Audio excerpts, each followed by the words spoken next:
And so I want to welcome you to our third public service pink Zoominar. We are recording this conversation. So amid the global pandemic, the riots we've been seeing and all that's going on in the world, it is no wonder that it isn't easy to keep focused on getting the work done at the office day to day. In fact, most of us aren't even in the office. As much as America continues to practice social distancing due to COVID-19, at least half of employed Americans have been working from home due to the pandemic. I think those numbers are conservative. And so today we want to take a look at some fantastic best practices for you, what works, and we want to give you some takeaways that you can use right now, as well as in the long run as we begin to move into a new normal. I'm wondering, how is it going for all of you? And we want to find out. We want to know how you're able to motivate and support those that you are working with and really get results. Please feel free to weigh in on the chat function. We'll try to keep an eye on that. We want to know how you're doing. We're interested in what questions you have for our experts. You may want to share some of your experiences. Please keep your microphone on mute until we invite you to speak, so just so that everyone can hear without too many distractions. Let me go ahead and introduce you to our experts today. They're in the trenches with all this. First, Cox Communications Chief People Officer, Karen Bennett. Hi, Karen, how are you? Hi, how you doing? Happy to be here this afternoon. Fantastic. It's so great to see you here. Thanks so much for being with us. I know your schedule is really, really crazy these days, especially. Also with us, executive leadership coach and author of the just released book, Wired for Disruption, Henna Anam. Hi, Henna. Hi, Cynthia. Thank you for making me part of this conversation. I'm looking forward to connecting with everybody. I'm so glad you're here. And by the way, congratulations. I know even though the book just came out, isn't it on some of the bestseller lists? Here we go. Shameless plug. Thank you. A little plug. It actually, it was a #1 Amazon release. That's fantastic. Well, congratulations. Thank you. I'm excited to read it cover to cover. Also with us today, clinical psychologist, Dr. June Cooley. Hi, June. Thanks for being here. Hello. Thank you for inviting me. Of course. Let's go ahead and test the waters. I have a question for you, all of you who are watching. Lisa's going to put a couple of polls up on the screen. The first poll, Lisa, when you have it, so we can just see what's going on, test the waters, and see how everyone is feeling about this. The question is, now that everybody's been at this a while, right? We've been at this remote working for a few months now. We want to know, Lisa's going to pull it up, have you fully adjusted? It's a yes or no question. As soon as she's able to pop it up and it's up. Okay, can everybody see that?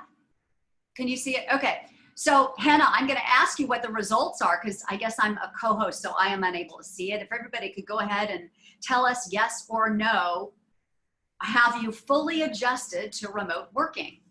And Lisa, I think we've given everybody enough time. Everybody's really quick who's part of this, I believe. So let me do that.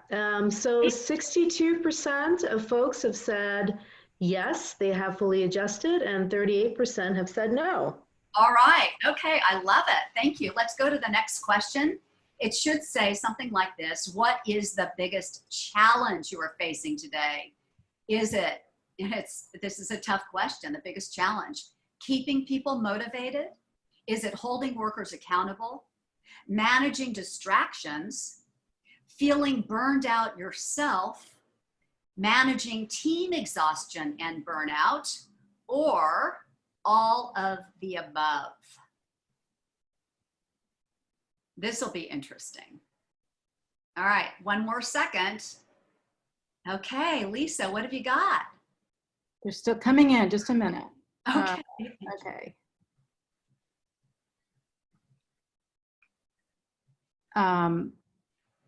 Would you like me to share it with you? Sure, go ahead and share. Okay, 43% of you view managing distractions and feeling burned out yourself. That's a tie for the -- 1 challenge. Next, we have keeping people motivated at 19%.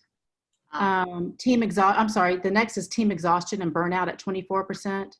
keeping people motivated at 19%, all of the above at 14%, and only 5% chose holding workers accountable. Wow, isn't that interesting that the workers are being accountable? I'm really surprised. Accountability. Okay, let's do one more. Well, do you guys want to weigh in on that? Our experts, Hannah, Karen, Karen, you surprised by these results? Well, I am pleasantly surprised, honestly. I would think that on given days, we could say it's all of the above, right? So it really just seems to be some sort of targeted areas, and perhaps the longer we continue to work remote, the more of this fatigue or burnout starts to show up. Hannah, what about you? You surprised by any of that? I'm not at all surprised by this, Cynthia. With a lot of the clients that I'm talking to, they're burning the candle on both ends, right? So they're quickly pivoting their business models. And I know Cox is one of my clients, and they're quickly responding, right, to what's happening in the pandemic and shifting business models. A lot of clients are doing that. And then they've got their home, if they've got young kids, they've got that. And so, yeah, and then beyond that, I think from a, mind-body perspective, this kind of change that we're dealing with, first the pandemic and worry and anxiety and fear caused by that, but also then unemployment that's, happening and fear of unemployment. I think this also wreaks havoc, on our cells and our bodies. So sure. For sure. June, I want to ask you this too. I mean, we just heard 43% of the people with us today, number one, it tied for first place, the issue of so many disruptions dealing with that, and also burnout. I mean, the leadership feeling burned out. Are you surprised to see that? No, I'm not surprised. I think that psychologically it is taking a lot more energy than people probably even realize to make the change to work remotely, to manage all the information about COVID-19, what we're supposed to be doing, how we're supposed to be doing it, and supporting all the other people in our life. So I think burnout's going to be something, or just fatigue, mental fatigue is going to be something. All right. Really good to know. So we're going to spend a lot of more time on those issues. And our final question for everybody is, you ready, Lisa? Thank goodness for Lisa Herman. Shout out for Lisa. I so appreciate you. All right, number 3, overall in this new disruptive environment, are you optimistic about the future? Are you optimistic about the future? Yes or no?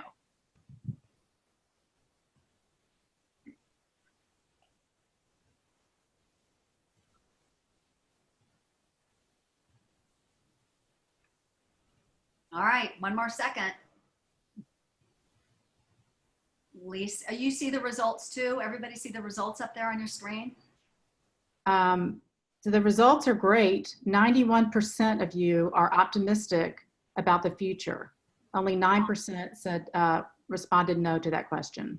Wow. So June Cooley, Dr. Cooley, I want to go to you on this. I wonder, is this just because obviously if you're on this Zoominar, you care enough to learn more about best practices managing your workforce? Is it that everybody on this call is just very positive and optimistic, or is this people are going with it and resilient?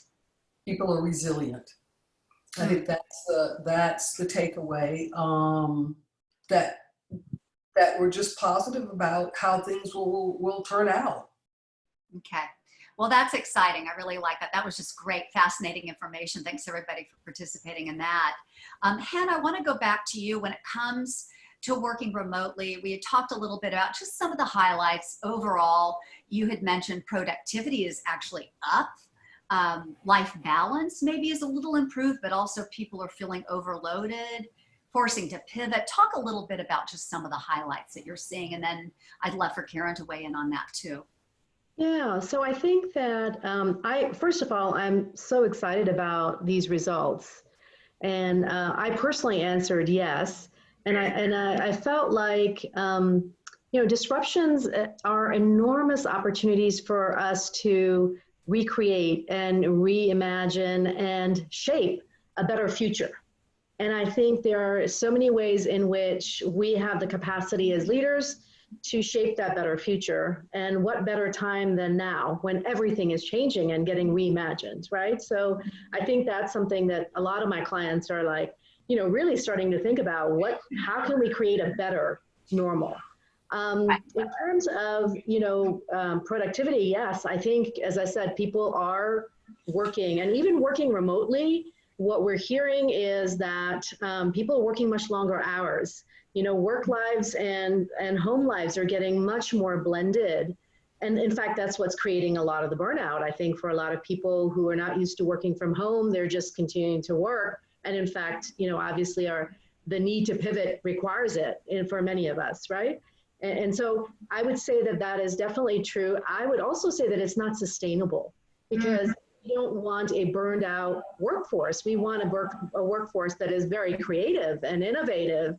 And while you can do that in the short term to respond to an opportunity or a threat, I think longer term, as organizations, I'd love Karen to weigh in. I think we need to, as leaders, we need to care about the well-being of our people and make sure that they're not burned out. But I think also as organizations, we want really productive and creative people. It's so important that we give them the resilience tools to make sure that they're managing their workloads. Right. Well, yeah, that's something I think we really need to talk about. And that's great that we've isolated that and highlighted that during this program. Karen, I think you told me, was it 97% of your workforce is working remotely, 22 of your 22,000 employees? Yeah, of the roles that we can have work remote, we have 97% of them that are. And for roles, I mean, we're an essential service, right? Connectivity is, our ability to be connected is more important than ever right now, as we're all somewhat sheltered in our places. But we're even figuring out how we work differently for our essential roles, right? Still keeping everyone safe. That has to come to the top of the list. And that is why initially we all went to remote work. But think of your cable technician, you don't want them in your house right now. They don't really want to be in your house right now. So this idea of how disruption creates so many very quick, pivotable innovations has really shown up for us. We're having people do self-install, just keeping people safe. That is really the priority. And it's happened rather quickly. Yeah, and I have to acknowledge, you know, Cox, and that's why we were so excited about you being on the program today, because you all really were one of the very first early adopters of this. And were there some initial challenges that you had to wrestle with? Maybe some things that some of the companies and individuals are still wrestling with that, you know, we should talk about and know about? Yeah, I mean, I'll tell you, I think our very first thing, and we did decide early that given the size of our locations, the number of people together, it was safer just to have people move to a remote work situation.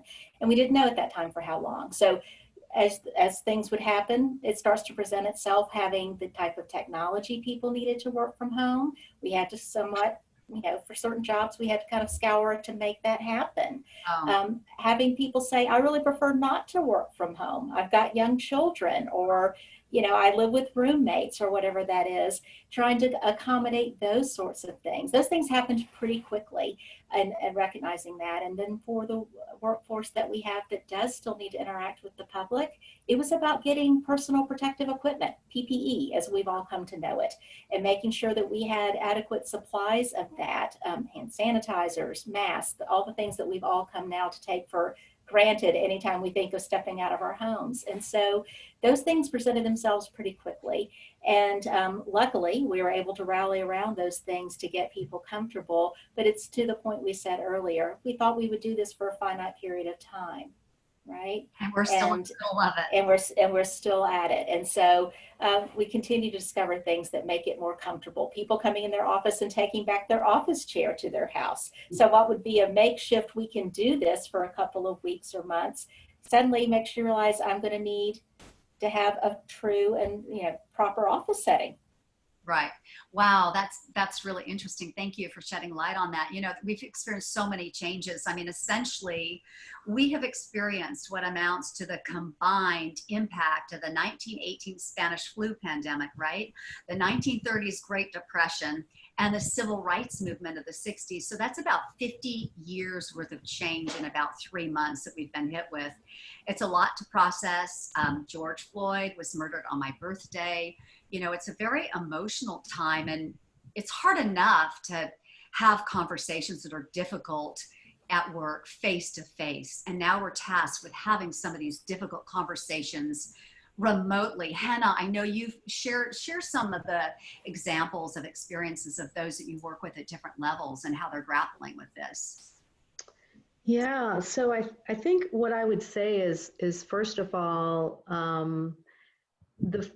I think the most important thing that leaders can do at this point, and I think the real opportunity for us to learn collectively as leaders, is the ability to get comfortable with messy, the ability to get comfortable with not having the perfect answer, the ability to just be authentic and speak with your heart.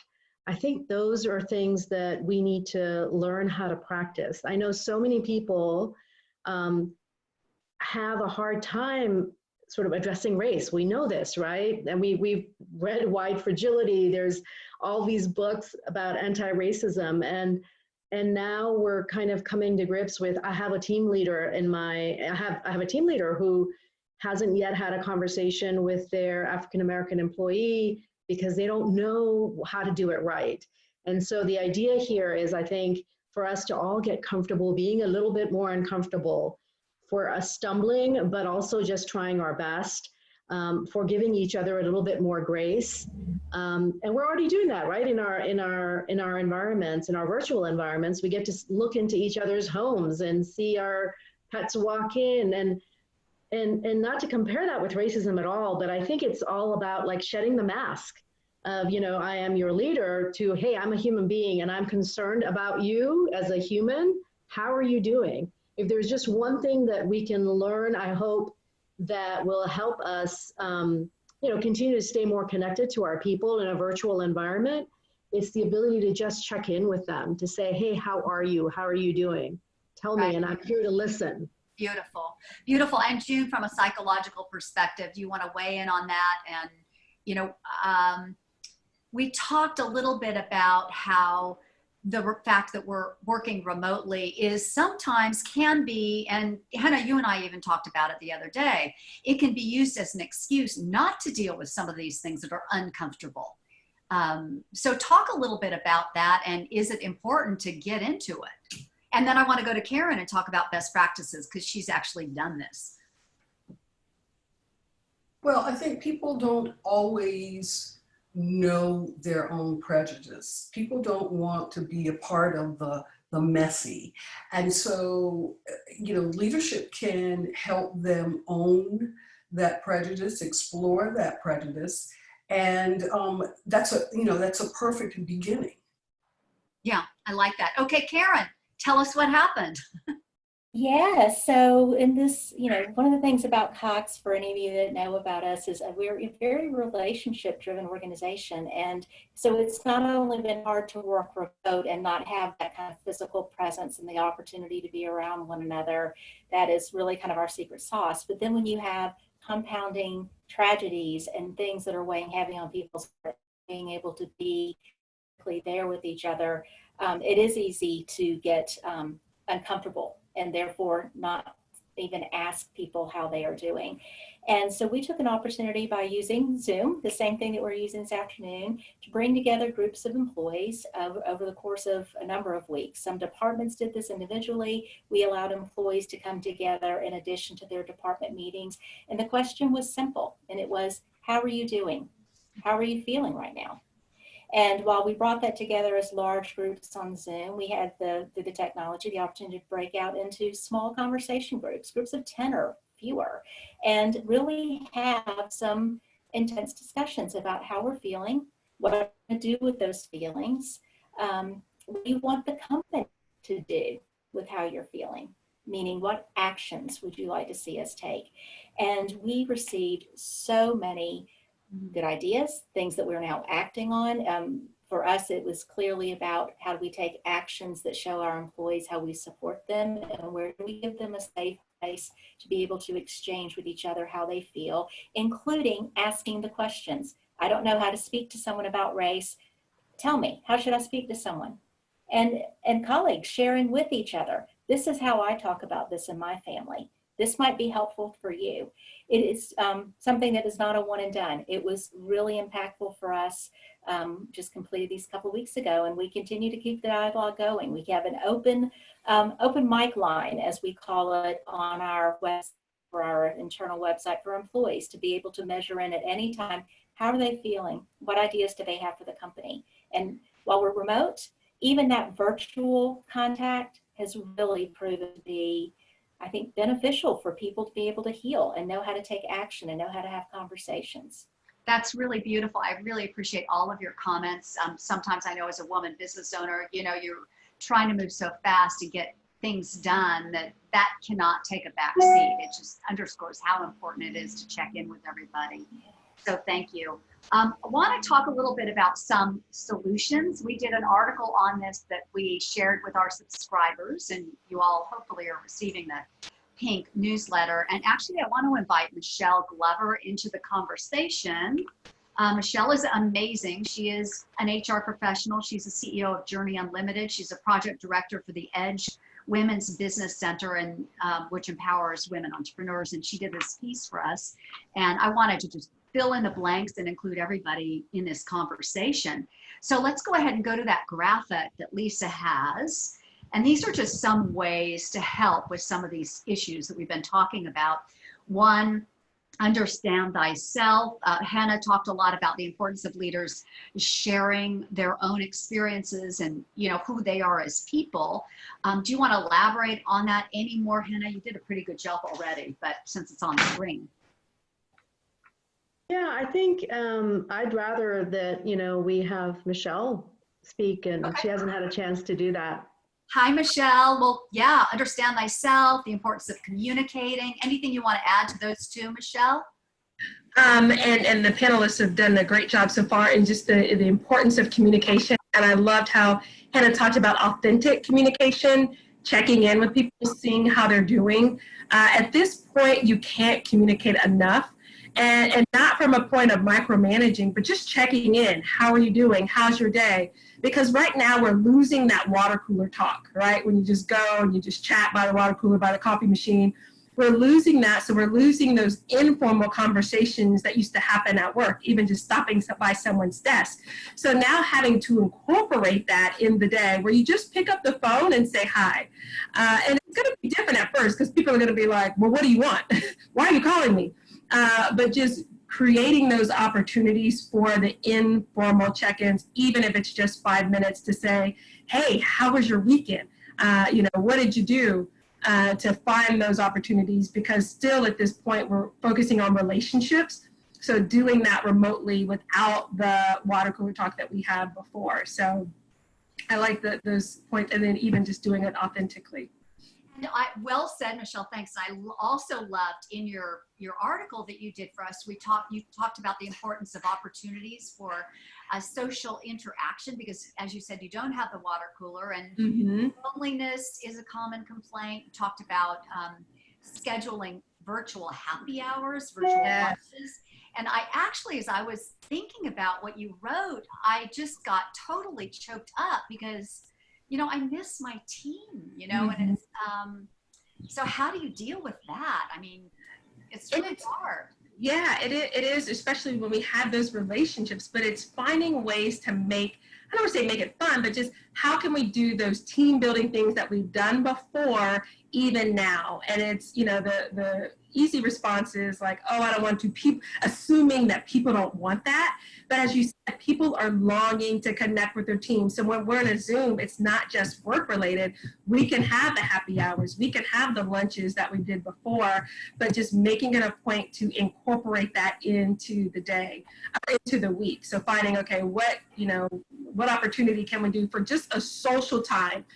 We're not going to talk about work. We're not going to talk about projects. We're just going to talk to each other about what's going on in life and do it in a fun atmosphere. And Cynthia, I like how you had the music playing, right? Where even just coming into this, it just was fun and set the right atmosphere, the right tone. And managers can do that too. So it's just making it a point to do it. I love it. Thank you. And also on your list, the last one, I guess second to last one, is more employee recognition. You talked about the fact that need to be recognized for your contributions increases 30% during periods of disruption. Yes. Do you want to talk a little bit about that? What can you do to recognize your team? Yes, and so right now we're probably, I mean, I think for all the leaders on the call, just think, when was the last time I did an employee recognition? And most of us will see that in this virtual environment, that has gone down. So there, you know, if you have tools in your company already for employee recognition, making it a point to recognize for job well done, because that's also going to show the behavior that you want in this new environment. But even, you know, starting your call with a celebration of successes or giving someone a kudos, a pat on the back, being intentional about sending emails to say a job well done. Because right now, as we all talk about the stress and we know that we're feeling it, one of the things we need is just someone to say you're doing a good job. Because with all the negativity, you need something positive to be poured into you. So whether it's monetary, but it doesn't have to be. The kudos, the pat on the back, you did a good job, recognizing that as a teammate are things you can do for employee recognition. And I would challenge all the leaders on the call, we can start tomorrow, it doesn't have to be, we start next week. How can I recognize my employees? Who can I recognize and who can I give a pat on the back, job well done tomorrow? And then each week think, have I recognized someone this week to help make it forced, I don't want to say forced, but something that you are mindful of now and intentional in doing. I love it. And I see, Karen, you're nodding your head. Are you doing things like this? Tell us. And does it work? Yeah, well, you know, I'm learning from others as we go. But a quick story, I had one of my leaders send me pints of ice cream. Just Aww. as a, you know, thinking about you, summer's here, we're not together. And I thought that was the most, like, kind gesture, right? And so I turn around and do that same thing for my team. It's like, you know, we're in these summer months together. We won't be there together, but every time you go and take a spoon out of this, thought of each other. So there's just little things. I think you're exactly right, Michelle. And then number 5 was focusing on results, not the task at hand. And our editor, Mavi, are you on the Zoom? Mavi Orochiro is the editor for Pink. She's amazing. She has a young son, Rio, who we adore. And we just make it work. You know, it could weird hours, whatever it takes. And I know she's always going to come through, and then she can meet her other responsibilities that she has as well. Mavi, she said she was going to be here. Well, just pipe in, Mavi, if you're on. What about the fact that we're dealing with this issue of burnout and distractions? How can we utilize some of these things to address that? How do we get people to back off and take care of themselves? Michelle, do you want to weigh in on that? And then Hannah and June and Karen as well. Yes. You know what, it's good. We want to focus on the results and not the time in and the check-in on the time, but encourage your employees to turn off. Because what's happening now is because we're home, we're working all the time. I did myself yesterday, I literally sat in this chair on, calls or Zoom meetings like for 11 hours. And it's like reminding ourselves to turn off. So where you can, encourage your employees, turn off, shut down, because if not, you can be constantly working. And as Hannah said, that's just not sustainable. So encouraging employees to do that is, a suggestion, one of the suggestions I have. Yeah, I mean, it's great that everyone's so enthusiastic. And I think you feel more beholden to your employer because you have all this flexibility. But June, from a psychological perspective, I think Michelle and Hannah made the same point that this is not sustainable. And it's going to be critical that people turn off in whatever way it is that works for them. Everyone talks about exercise, exercising, walking, watching movies, but really being very deliberate in turning off. And Hannah, do you want to add on to that, or you feel like we've covered? You know what, I would love to add on to that, and I would love to see if everybody who has access to chat can write in one thing that they do to renew and replenish themselves. Because I think just sometimes just asking yourself that question and being able to put it down kind of reminds you, right? It's a little reminder to say, this is one thing that I do that works for me. it'd be great to hear everybody, how they renew themselves. That would be awesome to hear. I think for me, one of the things that I've been talking a lot about, and I actually write about in my books, I'm going to do a little plug, is I talk about neuro-emotional agility. It's the ability to be able to manage your own emotions and work with emotions on your team.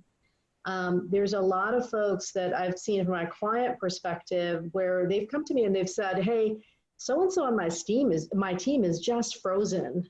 They have they're so stressed out and burned out, they are not able to really think clearly. And so one of the things that I recommend is a mindfulness exercise. And so if you're not used to mindfulness, actually my course on LinkedIn Learning has been made free.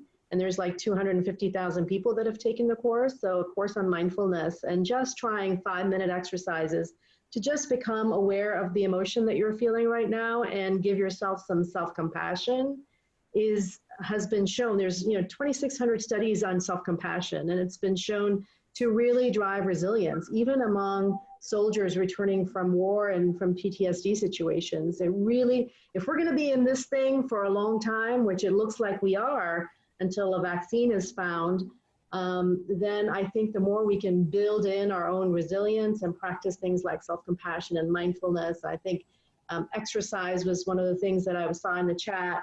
I think the more we can do that, the better. Thank you. Hannah, could you please put a link for that in the chat function as well? Sure. And then everybody can have a chance to copy it. Yeah, and it's free, guys, so take advantage of it.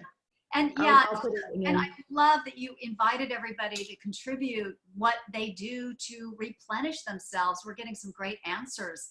Exercise, morning walks, yoga, take a quick walk. I wrote my dog, lunchtime walk, call a friend, lunch on the deck outside, walk at 7:15 a.m., pickleball in the driveway. We dance and call out-of-town friends to reconnect, watch the sunrise, Zoom calls with girlfriends over a glass of cheer. It's really beautiful. Thank you. What do you do, Karen? What do you do?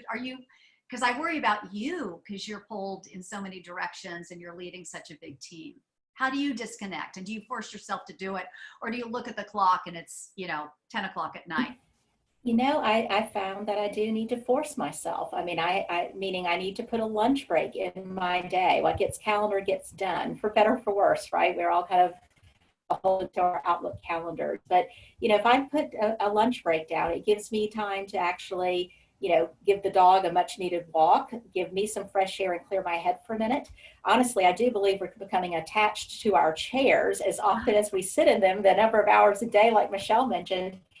And it puts a good break in the day. It's a good head cleanse. And I really try to do that throughout the workday. But then, the weekends end up needing to be especially important now, probably more than they ever were. Garden, take care of household things. Anything besides sitting down is my preference on a weekend, given how the week is. But it's self-discipline for me. I'm really just having to teach myself to do those things. And what about your employees? Are you able to get them to shut down? That's equally a challenge, I think. I mean, it's at first, again, we thought we were going to do this for a very finite period of time. And I think people probably started to establish some boundaries about what is home and what is work because they were now blended. But as this has continued on, I think those lines have gotten candidly a little more blurred for people. And it's summer. We've continued to encourage people, you may not go in the traditional ways away on a vacation, but you need some downtime. You need some headspace. You need the opportunity to not log in, put away the electronics. And, but I also have to model that behavior, right? That's a balance for all of us. I can't do what I say and not as I do. I need to also take my own medicine on that one. Sure, that's the hardest part, right? The other big thing, of course, is distractions, how to shut out those distractions. Just as many people, 43%, said that they're dealing with these distractions as they are worried about the burnout. How do you shut out all the noise? When, the news, you're going to hear it. Hannah, how do you recommend people deal with that? And then we'll go back to you, Michelle. So I think I will come back to mindfulness. Right? I mean, mindfulness is a great practice to help you focus your attention. That's what you train when you train mindfulness is you train your focus. And more, all of us are living in an increasingly distracted world. There's pings on our phones and we have notifications, and we're kind of training ourselves, and our devices are training us to be more distracted. And so it almost feels like, we've got a car that's sort of supposed to be going straight and we're kind of going like this. And so we have to work extra hard to be intentional about retraining our attention. And if you think about it from a leadership perspective, the ability to listen intently to an employee, to really understand what's going on with them, the ability to solve problems and go deep, all of these require a lot of focus. So I think our ability to really train our attention, I'm a huge fan of mindfulness, 14 years in practice. I love it. Michelle, did you have anything you wanted to add to that? So I can't wait to take, Hannah, your course on mindfulness. But, I think when you asked that question earlier about being optimistic, I wonder if us were saying I'm choosing to be optimistic. So if I had to just go off of my gut, maybe not, but I'm making an intentional choice to be optimistic about the future. Because I would say I'm the latter of that. I'm like, ooh, but I'm going to make it a choice because, it's either that or the opposite. And I choose to be more optimistic. So the same way that we can, choose and make those intentions to be optimistic about the future is the same way we're going to have to be intentional in focusing on where we are now, focusing on a task.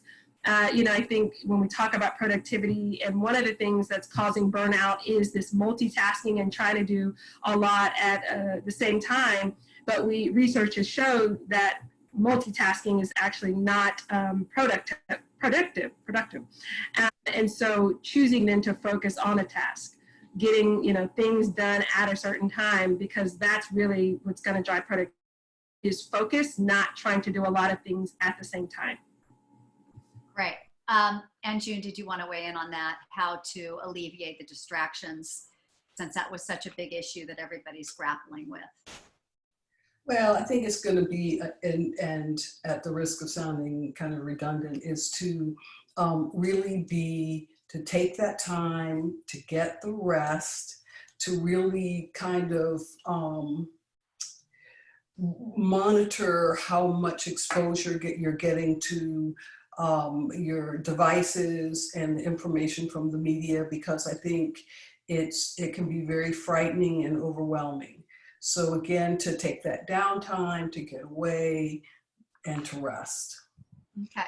Is there, and if I can, Cynthia, if I can just jump in, I was just reminded with what June was telling me, there was a CEO study that was done of something like 42 CEOs. And the CEOs, they were divided into three groups. There was, when the pandemic first happened, the first group was the CEOs that were consuming a lot more media and were constantly on, sort of reading up on the news, feeling the need to do that. The second group was much more intentional about how they were managing it. And the third group actually practiced mindfulness. And the research suggested that the first group was a lot less agile in terms of responding. They were stuck more in fear and anxiety. The middle group was sort of in the middle. And the group that actually performed the best in terms of shifting their business models, responding to their employees and their businesses, were those that practiced mindfulness. So I think that there's something to be said for being much more intentional about how you consume media. Mm-hmm. Great advice. All right, well, we're looking forward to hearing from the folks who are watching today, our attendees. With any questions or comments, just go ahead and do a shout out in the chat function.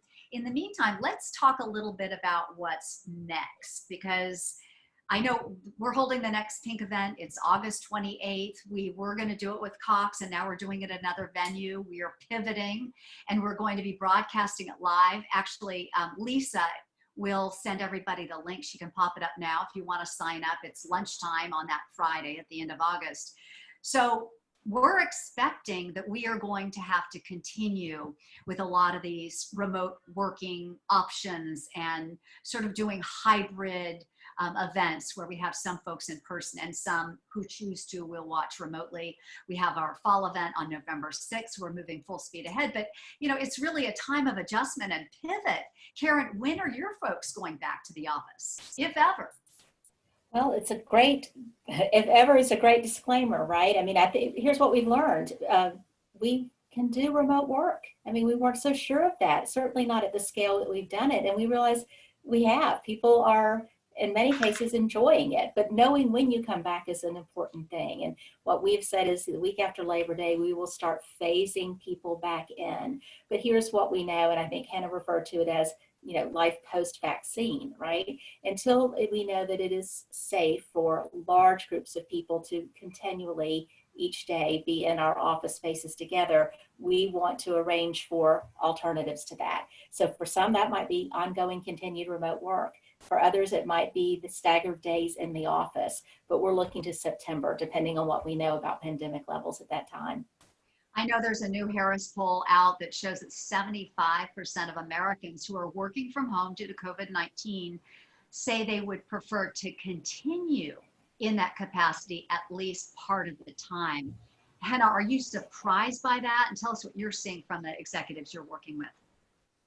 You know, I'm not surprised. So, you know, one of the things that, you know, Microsoft CEO Satya Nadella talked about in their earnings call recently was the fact that, you know, digital transformation has basically been accelerated by 10 years, by a decade, because we were forced into it. And so I think everything digital, like we know that, you know, things were going digital over time, that trend has just been accelerated. And that has huge implications for the new normal, right? It has implications for how we shop. We're already seeing that.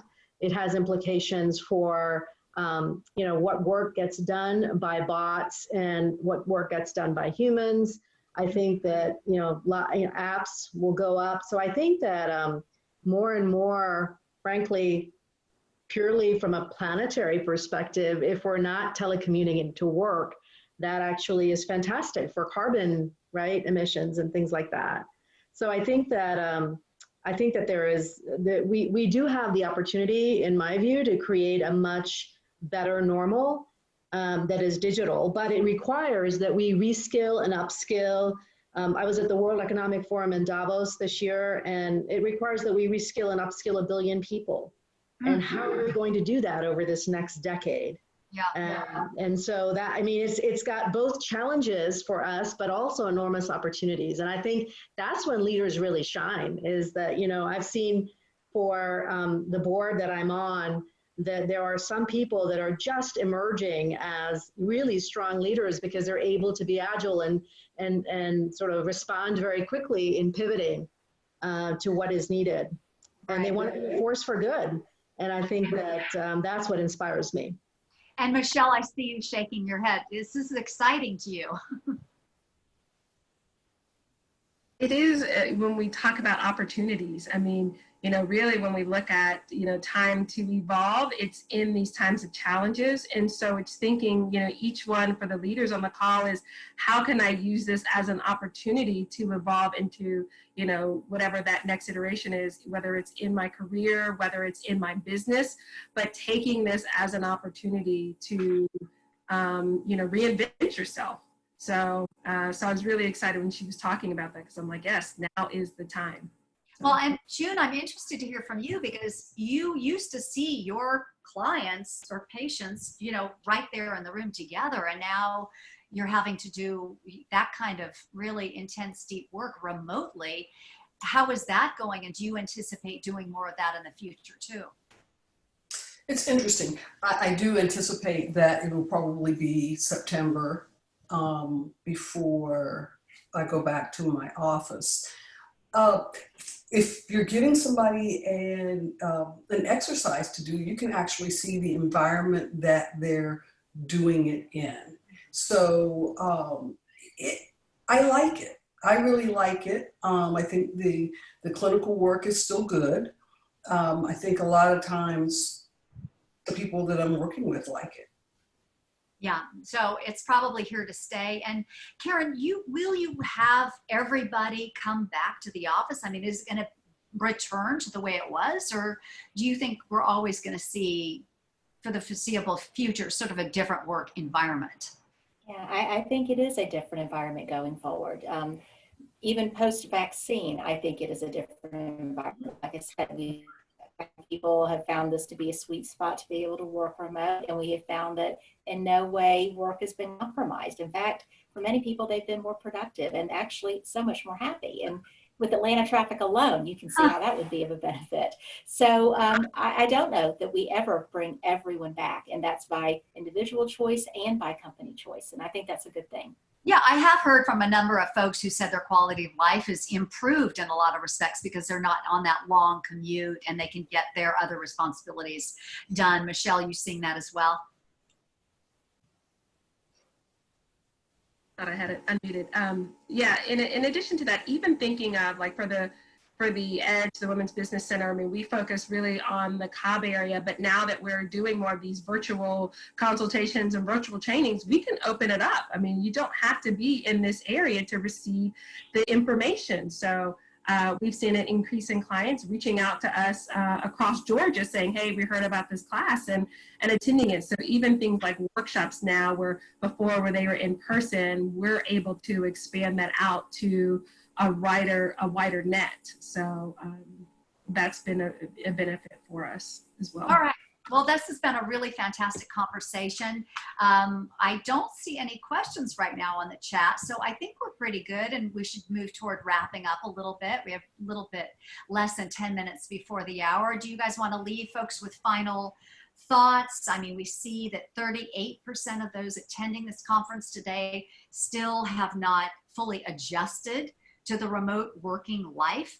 We see 43%, their number one concern is distractions. 43% are burned out themselves. They're concerned about team exhaustion. Accountability seems to be pretty good. So just a couple of final comments from you guys. You guys have been a great group of panelists. And let's go ahead and begin with Hannah. So I would just like to say, here's why I'm really optimistic.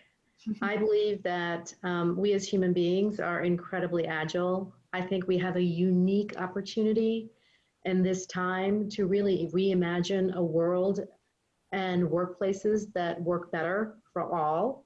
I think we've seen incredible collaboration among companies. Like, companies like Pfizer are, collaborating with other large companies to fast track the vaccine. Other companies are collaborating, people are open sourcing their design, for ventilators. So I just believe that if we can hold on to this sense of together we can do it, I think that would be beautiful. And I think this is a wonderful experiment that we're all in, a forced experiment, but a wonderful experiment that I think could be really beneficial for people and the planet. And that's what makes me optimistic.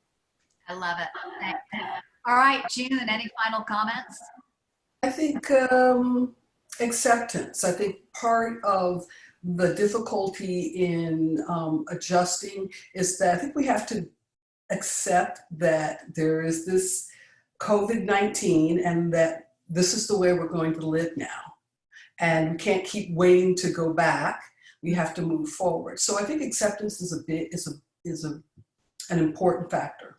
That's pretty intense. Thanks, June. And Karen?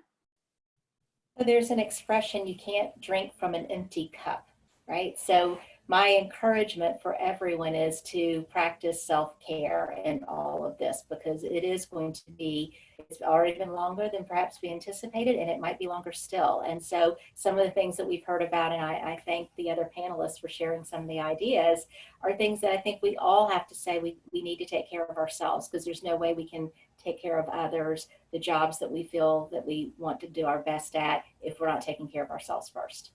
Great point. Great advice. Thanks, Karen. And Michelle? So great advice shared from others. And I just want to say, breathe. I mean, it's okay to take it day at a time. It's okay if sometimes you need to take it just an hour at a time. So the same way that stress and negative energy is contagious is the same way that positive energy is contagious.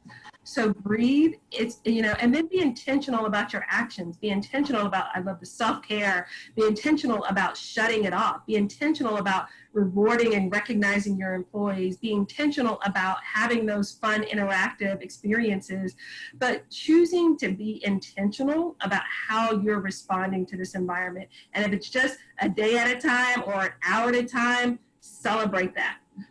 I love it. Thank you so much, Michelle, and all of you for your great contribution today, comments, and so much wisdom.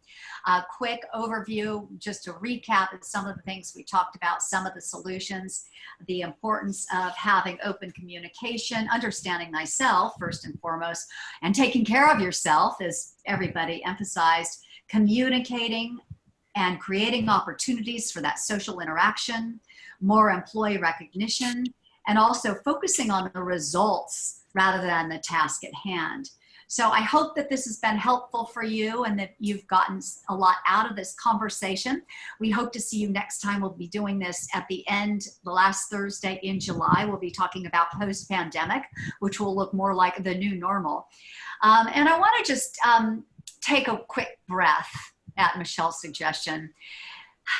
And I want to leave you with a poem. It's short, but I think it's meaningful. This is called New Every Morning, and it was written by Susan Collide back in 1835. New every morning. Every day is a fresh beginning. Listen to my soul, to the glad refrain, and spite old sorrows and older sinning, troubles forecasted and possible pain. Take heart with the day and begin again. I just really like that and wanted to share that with you. Hope to see you all on the upcoming Zoominars. I do want to mention the August 28th event. We're going to be talking about the importance of using your voice. We've got a great panel of speakers. I think you'll all really enjoy them. It's really powerful women leaders, as you can see. Also want to thank our amazing sponsors who we appreciate now more than ever. Our technology sponsor, Cox Enterprises, our gold sponsors, UPS and Truist, our bronze sponsors, Southern Company, the Home Depot, Atlanta Homes and Lifestyles, and we're gonna have great goodie bags for those who've signed up to attend in person and have been one of the sponsors. It's going to be a great conversation. So look forward to seeing you then. In the meantime, take good care of yourselves. Stay well. Bye. Thanks again to our panelists. You guys are awesome. Yay. Thank you. Thank you.